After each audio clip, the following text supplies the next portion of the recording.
Chairman. We are there. I don't know whether members you have a better copy, but this is a version I have. Chair, that is why I wanted to move that this document be struck out, because it's not readable. Yeah. They are not legible. They are not legible. And Chair, from what we know from Oba Bay, it doesn't come out very well, Chair, because nothing is readable, and the county attorney is here. If we cannot read, Governor, how can we assist in interrogating? How are we supposed to read this? Maybe Sifuna can read if he has a better eye. Chair, can I just guide? Yes. Okay. You see, you go to the addendum to contract, and you see, because we are all grown-ups here, we can agree when mistakes have been made and corrected. If you go to the addendum, which is 6K, Honorable Chair, 6K, the addendum to contract agreement has recitals. Those recitals, I believe, are laying a historical foundation for the addendum. And it acknowledges that at the time of execution of the contract agreement, the parties were yet to agree on the contract period. This is 6K. That is page 2. The second last page 2 on 1, 2, 3, 4 paragraph that appears at number 5 there. Paragraph 5. Not the ones, the whereas, the recitals. Yeah. It says, at the time of execution of the contract agreement, the parties were yet to agree on the contract period and therefore did not provide, therefore, in the special conditions of contract. Yes. You are acknowledging that such a fundamental issue as the time of or the contract duration was not agreed upon. And then you go to say that this addendum is necessitating the provisions that follow there, including the contract period and the other terms there. So you can say it was an oversight in the initial contract, or it had not been agreed as your document itself is saying. Chair, the point I was making, Chair, was that the 5% commission was part of the original contract. What was not contained, what is contained in the addendum is the period of the contract. But Governor, we can't see it. Okay. Chairman, can I be allowed to provide this clear copy of the contract? You see that the challenge is this, Governor. We are not. This auditor was in Homa Bay. Yes. And asked that question, and captured it in the management letter, and captured it in the draft certificate. It was not responded to. What is a justification that today in Nairobi it is being responded to, and yet it wasn't done during that audit period? And I think that's why part of our recommendation was administrative action on the officers who failed to provide the documentation on time, in the event that the documentation existed. Was there any administrative action taken? Chair, and in addition, to be fair to us as your members, we are not reading anything. So even if the governor refers until cows come home on the aspects of the contract, we can't read. And a number of us are legal experts, Chair, and we really wanted to get into the substratum of the issue. So how will we assist the Chair, to be fair? Yeah, Chair, finally, yes. For the benefit of the people of Homa Bay, I think the most critical thing is the cost that the people of Homa Bay are incurring. Governor, I cannot believe personally that such an important matter would not be contained in the document itself in a more prominent manner. Because anything, even if you are buying mandazi, the first thing you ask is how much is this thing? And the contract has to provide for it. So it is unbelievable. And as I said, I have a lot of respect for your county attorney. If mistakes were made, we can just own up and say there were mistakes.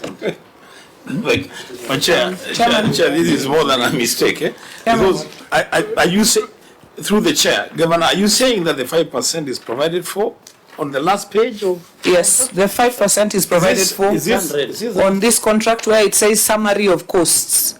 And Chairman, if you allow me, I would like to table a clear. I would like to apologize for the document not being clear, and I would like to table, Chairman, if you agree for your purpose, a clearer version of the contract document. It's 9 copies, so that it's, through the chair is enough. sometimes you are constrained to take new evidence at this point, Yes. but We need because to you see. are quasi-judicial, maybe first table it to the clerk and then we'll take a view. But you see the But point. does it mean we don't interrogate that aspect? Because now No, we are not saying- definitely would, because in line with Senator Sifuna's query, the first page of the contract agreement talks about the 28 million. Correct. So the curiosity is why the 5% was captured in an appendix on the last page of the contract. You see, that's a reason for curiosity. Yes. That this could have been an afterthought or this could have been an insertion to an original contract that wasn't there. And that is why the Auditor General asked that question, and it was not answered when the Auditor General was in Homa Bay. Chairman, I want to say that, and this is under oath in the House here, that if the figure had not been part of the main contract, it would not be in anybody's interest to insert it and then say it is part of the original contract. So it was there, Chairman, but the reason it wasn't provided, I want to agree with the committee that the document should have been provided to the auditors in full, including the addendum, so that we did not have to raise this issue here. And Chairman, I want to assure you that whoever did not provide the document, we will take administrative action against them. Governor, unfortunately, we have taken your copy of the document. Yes. And the beauty with this agreement is that it is signed on every page. Governor, if you look at the signatures on the previous page and the ones on this last page that you're now providing, they don't look the same. They have been signed by different people, and yet the people who have signed from the beginning are consistent. What is the explanation there? Just look at the previous page, Appendix B.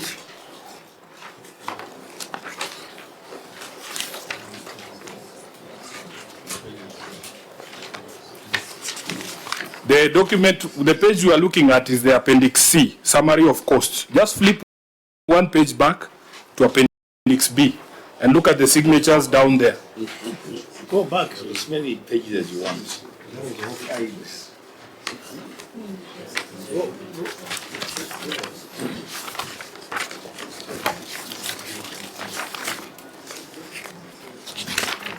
There is one distinct signature on Appendix C that is not on the other pages. Yes. This one that looks like a millipede. I can see you're still traumatized from the BBI days. Yes, but no, that was Okoa Keja. Okoa Keja. Yeah. Governor, would you quickly respond to that? I think it's a valid observation. I want to ask the attorney to respond to that.